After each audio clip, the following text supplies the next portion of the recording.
అదే RTV app వార్తల్ని క్షణాల్లో చదివే అవకాశం ఉంటుంది. ఒక న్యూస్ పేపర్, ఒక టెలివిజన్ ఛానల్ మీ చేతుల్లో ఎప్పుడూ ఉంటాయి. విజయనగరం జిల్లా గజపతి నగరం నియోజకవర్గానికి సంబంధించినటువంటి గంట్యాడ మండలం లకిడాం గ్రామానికి సంబంధించినటువంటి ఈరోజు కార్యకర్తలు మనతో పాటు ఉన్నారు. ఈరోజు చూసుకుంటే ఇక్కడ బొత్స అప్పలనరసయ్య అయితే మాత్రం సుడిగాలి పర్యటన వల్ల అయితే మాత్రం ఈరోజు ప్రచారంలో పాల్గొనడం జరుగుతుంది. మనతో మాట్లాడడానికి ఇక్కడ కార్యకర్తలు అయితే ఉన్నారు, వాళ్ళతో మాట్లాడే ప్రయత్నం చేద్దాం. అన్న చెప్పండి అన్న, ఈరోజు చూసుకుంటే ఎటువంటి అభివృద్ధి కార్యక్రమాలు మీ నియోజకవర్గానికి సంబంధించిన వైసీపీ నుండి మీకు అందించారు? 2019, 2024లో మా శాసనసభ్యులు ప్రీతమ నాయకులు బొత్స అప్పలనరసయ్య గారు అభివృద్ధి కార్యక్రమం నియోజకవర్గం మొత్తం మీద 800 కోట్ల దగ్గర డెవలప్మెంట్ చేయడం జరిగింది.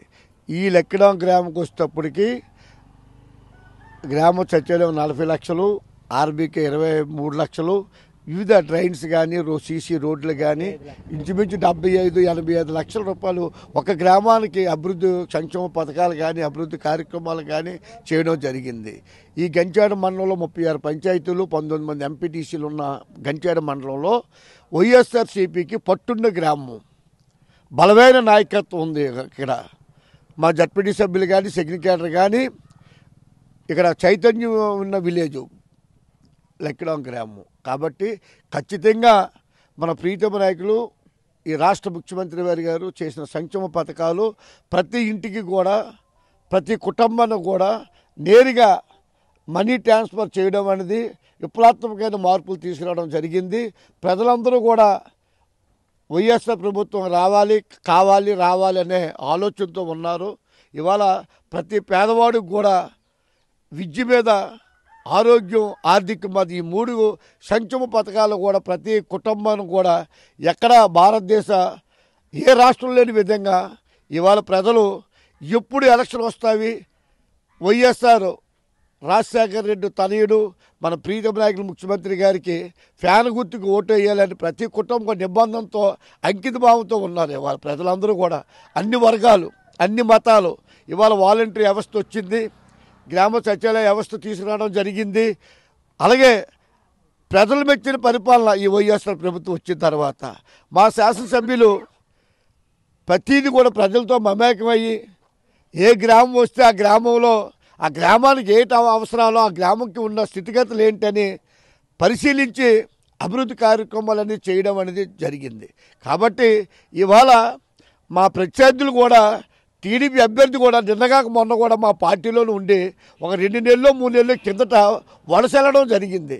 కాబట్టి క్యాండిడేట్లు కూడా అభ్యర్థులు కూడా ప్రజలందరూ కూడా గమనిస్తున్నారు. ఇవాళ అభ్యర్థి ఏంటి, అసలు అభ్యర్థి అంటే ప్రజలకు కానీ ఓటర్లు కానీ ఈ నియోజకవర్గ నాయకులు కూడా ఎవరికి కూడా తెలియదు. ఇవాళ టీడీపీ నాయకత్వం కూడా తెలియదు. టీడీపీ కార్యకర్తలు కూడా కొండపల్లి శ్రీనివాస్ అంటే తెలియదు. వాళ్ళ తాత పేరు చెప్పుకొని చెట్టు పేరు చెప్పి పొల్లమ్మాలు కానీ నిన్నటి వరకు కూడా వాళ్ళ తండ్రి కానీ కొండపల్లి శ్రీనివాస్ కానీ ఈ వైఎస్ఆర్ ప్రభుత్వం ఇవాళ బొత్స సత్యనారాయణ మంత్రి గారు నా నాయకత్వం కింద, మా ఎమ్మెల్యే గారి నాయకత్వం కింద ఓనిమోహన్ నేర్చుకొని వచ్చి ఇవాళ వాళ్ళు సీట్లకి అడ్జస్ట్ అవ్వక లేకపోతే ఏదో విధంగా ఇవాళ క్యాండిడేట్ కానీ మా క్యాండిడేట్ అనేది ప్రతి ఒక్క చిన్నపిల్లల నుంచి వృద్ధుల వరకు కూడా అడిగిన బొత్స అప్పలనరసయ్య కోసం చెప్పే క్యాండిడేట్ మంచి విజయవంతుడు, పరిపాలన దక్షకుడు, ప్రజల మన్ననలు పొందిన మంచి బలమైన నాయకత్వం ఈ నియోజకవర్గంలో ఉంది. దత్తిరాజారి కాదు, గైప్లారం కాదు, బొండపిల్లే కాదు, గజ్జర్ మండలం కాదు, జామి 13 పంచాయతీలు మా జామ్ మండలంలో మా నియోజకవర్గం ఉన్నాయి. కాబట్టి ఖచ్చితంగా గెలిపడిది నల్లేరు మంది నడక. ఇవాళ ప్రతి కార్యకర్త కూడా, ప్రతి నాయకుడు కూడా, ప్రతి సర్పంచ్ కానీ, ఎంపీడీసీ కానీ, వైఎస్ఆర్ కుటుంబ సభ్యులు కానీ ప్రతి ఒక్కరు కూడా సైనికుల్లా పనిచేసి ఇవాళ ఖచ్చితంగా మన ఎమ్మెల్యేని గెలిపించుకోవాలని ఒక అంకిత భావంతో ఇవాళ సెక్రటరీ అంతా నాయకులంతా ఉన్నారు. కాబట్టి ఖచ్చితంగా విజయం అనేది వైఎస్ఆర్ ప్రభుత్వం ఎమ్మెల్యే గారిని గెలిపించాలి, ఎంపీకి ఒక ఓటు ఫ్యాన్ గుర్తుకు వేయాలి, రేపు మే 13వ తారీఖున జరగబోయే ఎన్నికల్లో అఖండ విజయం చేకూరుస్తారని చెప్పేసి మా గంట్యాడ మండలంతో మా నాయకులందరం కూడా ఖచ్చితంగా ఐకమత్యంగా ఉండి అంకిత భావంతో పనిచేయడం జరుగుతుంది. అన్న మీరు చెప్పండి అన్న, ఎటువంటి అభివృద్ధి కార్యక్రమాలు చేశారు? పర్టికులర్గా మీ నియోజకవర్గానికి సంబంధించినటువంటి బొత్స అప్పలనరసయ్య గారు ఎమ్మెల్యే అయిన తర్వాత ఏ అభివృద్ధి కార్యక్రమం మీ నియోజకవర్గాన్ని తీసుకొచ్చారు? గజపతి నగరంలో ఎమ్మెల్యే గారు అయిన తర్వాత 2019లో మరి గజపతినగర్లో ఎక్కడా లేని గవర్నమెంట్ డిగ్రీ కాలేజ్ కూడా తీసుకొచ్చారు. అదేవిధంగా సచివాలయాలు 75 సచివాలయాలు అన్నీ కూడా ఏర్పాటు చేయడం జరిగింది. ఇవాళ ప్రతి సచివాలయానికి ఇవాళ అభివృద్ధి లేదంటున్నారు, కానీ ₹1,00,00,000 వరకు ఇవాళ స్థిరమైన ఆస్తి ఇచ్చారు. ఇవాళ అదేవిధంగా గడప గడపకి వెళ్ళినట్టు ప్రతి సచివాలయంలో ₹20 లక్షల పనులు కూడా జరిగాయి. అదేవిధంగా ఈరోజు ఏంటంటే ధైర్యంగా ఇదిగో ప్రతి ఇంటికి వైఎస్ఆర్సీపీ కార్యకర్త వెళ్ళి ఇదిగో మేము ఈ గ్రామంలో మీ ఇంటికి ఇది చేసాం అని చెప్పని అడిగే ధైర్యాన్ని మాకు ఇచ్చారు. అదేవిధంగా వాళ్ళు ఏంటంటే ప్రతి ఒక్కళ్ళు కూడా మరి మేము చేద్దాం ఎలాగైనా సరే, మహిళలందరూ కూడా మనకి ఇన్నిసార్లు బటన్ నొక్కారు జగన్మోహన్ రెడ్డి, ఈసారి ఎలాగైనా సరే మనం 2 సార్లు ఎంపీకి ఎమ్మెల్యేకి కూడా బటన్ నొక్కి మళ్ళీ జగన్మోహన్ రెడ్డిని అత్యధిక మెజార్టీతో మళ్ళీ 175 స్థానాల జయంగా ఈరోజు అందరూ కూడా పనిచేయడం జరుగుతుంది. మాలో ఎటువంటి గ్రూపులు కూడా ఎటువంటి కూడా లేవు. అందరూ కూడా వాళ్ళు జగన్మోహన్ రెడ్డిని గెలిపించాలంటే ముందు అప్పలనరసయ్య గారిని అత్యధిక మెజార్టీతో గెలిపించాలని చెప్పని కోరుతున్నారు. ఇవాళ ఏదైనా సరే వాళ్ళ నాడు నేడు ప్రతి దగ్గర స్కూల్స్ అన్నీ కూడా ఎంతో అభివృద్ధి చెందాయి. ఇవాళ మరి ప్రతి స్కూల్లో కూడా ఎన్నో సౌకర్యాలు ఇవాళ భోజనం అవనివ్వండి, తర్వాత ట్యాబ్లు కూడా ఇవ్వడం జరిగింది. ఇవాళ విద్యకి అదే వైద్యానికి కూడా ఎంతో ప్రాధాన్యత ఇవ్వడం జరిగింది.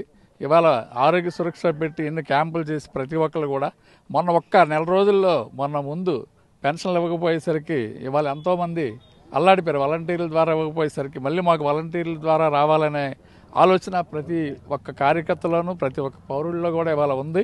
అంచేతండి ఎలాగైనా సరే అత్యధిక మెజార్టీతో జగన్మోహన్ రెడ్డి గారిని మనం గెలిపించాలని అంటే మన ఎమ్మెల్యే గారిని మాత్రం మళ్ళీ గతంలోకి వచ్చిన మెజార్టీ కన్నా, ఎందుకంటే ఆ రోజైతే ఏ పథకాలు కూడా ఇస్తామని చెప్పిన హామీ ఇచ్చిన తర్వాతే ఓట్లు వేయడం జరిగింది. కానీ ఈరోజు ఏంటంటే ప్రతి ఒక్కళ్ళు కూడా ప్రతి ఇంటికి మినిమం ₹1,00,000 తక్కువ లేకుండా వాళ్ళకి లబ్ధి పొందారు. కాబట్టి అందరూ కూడా ఇవాళ మేము జగన్మోహన్ రెడ్డికి ఓటు వేయాలి, మన ఎమ్మెల్యే గారిని అత్యధిక మెజార్టీతో గెలిపించాలని చెప్పని జయంతో ప్రతి ఒక్క కార్యకర్త ఉన్నారు. అన్న మీరు చెప్పండి అన్న, మీకు ఈ సొంత గ్రామంకి మీకు ఏంటి ఈ లెక్కిడాం గ్రామానికి సంబంధించి ఎటువంటి అభివృద్ధి కార్యక్రమాలు చేపట్టారు? కొత్తగా ఈయన వచ్చిన తర్వాత ఏ అభివృద్ధి పనులు చేశారు? 2019లో వైఎస్ఆర్ ప్రభుత్వం వచ్చిన తర్వాత మా ఎమ్మెల్యే గారు వచ్చిన తర్వాత మా గ్రామానికి రోడ్లు కానీ డ్రైన్స్ కానీ కల్వర్ట్లు కానీ మొత్తం ₹80 లక్షలతో మేము పూర్తిగా వర్కులు చేయడం అయింది. అదేవిధంగా మా ఊరికి సచివాలయం 43 లక్షలతో సచివాలయం ఇవ్వడం జరిగింది. అలాగే రైతు భరోసా 22 లక్షలతో రైతు భరోసా ఇవ్వడం జరిగింది. అవి కూడా రీసెంట్గా ఓపెనింగ్ కూడా అయిపోయి, అంతేకాకుండా మా గ్రామంలో స్కూల్కి నాడు నేడు కింద 2 హై స్కూల్ కానీ అప్పర్ ప్రైమరీ స్కూల్ కానీ 2 కూడా బాగా డెవలప్ చేయడం జరిగింది. మా ఊర్లో 400 పెన్షన్లు ఉన్నవి, ఈవేళ 600 చిలుకు పెన్షన్లు ప్రతి ఒక్కరు ₹3,000 లెక్కన ప్రతి ఇంటికి కూడా సచివాలయ గ్రామ వాలంటీర్ల ద్వారా ఇంటింటికి అందించడం జరిగింది. అంతేకాక ఏదైనా సరే మన ఒక రాజధానినే ఈ జగన్మోహన్ రెడ్డి వచ్చిన తర్వాత రాజధాని కాదు, ప్రతి గ్రామంలో కూడా ఒక రాజధాని ఏర్పాటు చేసినట్టు అయింది. సచివాలయ వ్యవస్థ, వాలంటీర్ వ్యవస్థ, మరి రైతు భరోసా కేంద్రాలు కానీ వెల్నెస్ సెంటర్లు కానీ ఆరోగ్యపరంగా కానీ అన్ని విషయాల్లోనే ఒక ఏర్పాటు చేయనట్టు ఈవేళ ఒక రాజధాని ఏర్పాటు చేయడం ఉంది. గాంధీ కలగన్న గ్రామ పరిపాలన అనేది ఈయన వచ్చిన తర్వాతే జరిగింది. అంతకుముందు ఎప్పుడూ కూడా ఏదో మీడియేటర్స్ ఉండి ఏ వర్క్కి అయినా సరే ఏ పని చేయాలైనా సరే మీడియేటర్స్ ఉండి ప్రతి ఒక్కరి కమిషన్ ఉంటే కానీ పని అయ్యేది కాదు.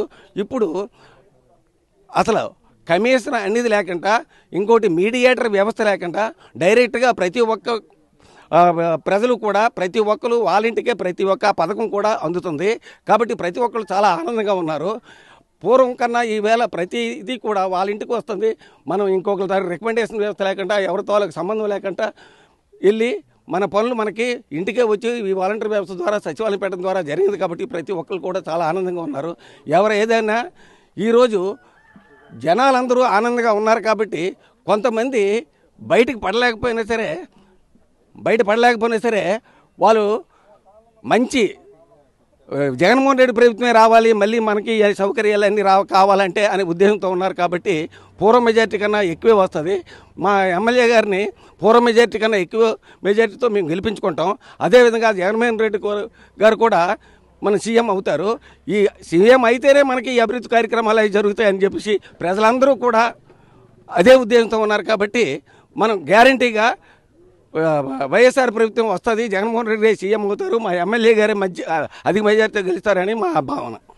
ఇది పరిస్థితి. అయితే ప్రధానంగా చూసుకుంటే ఈ నియోజకవర్గానికి సంబంధించినటువంటి అన్ని అభివృద్ధి పనులు కూడా ఈ ప్రభుత్వంలో జరిగాయి. ఇంతకు మునుపు ప్రభుత్వంలో ఏ అభివృద్ధి కార్యక్రమాలు కూడా జరగలేదని చెప్పడం జరుగుతుంది. అంతేకాకుండా అభివృద్ధి లేదు అంటున్నారు.